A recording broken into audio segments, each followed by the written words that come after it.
اللہ نے میاں بیوی کی زندگی کے بارے میں فرمایا یہاں کوئی فاصلہ نہیں ہے.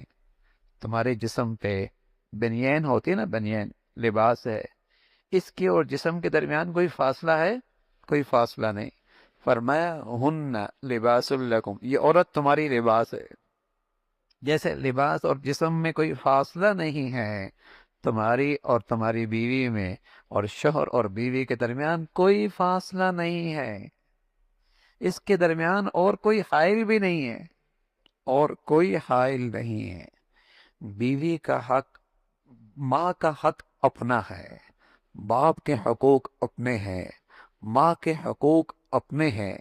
لیکن بھائی کل قیامت میں وہ ماں بھی اپنے شوہر کے ساتھ اٹھائی جائے گی، اور تم بھی کل قیامت میں اپنی بیوی کے ساتھ اٹھائے جاؤ گے.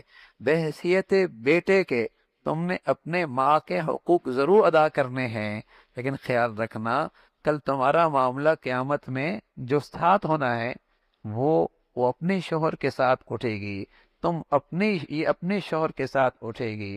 ہاں، تو بس اوقات کیا ہوتا ہے میاں بیوی کے درمیان فاصلہ آ جاتا ہے ساس کی وجہ سے، اور بس اوقات جس بیوی نے بچے جنے ہیں یہی بچے ماں باپ کے درمیان فاصلے کا باعث بن جاتے ہیں. لڑائی کیوں ہے؟ بچوں کی وجہ سے. لڑائی کیوں ہو رہی ہے؟ بچی کی وجہ سے. لڑائی کیوں ہو رہی ہے؟ بچوں کی وجہ سے.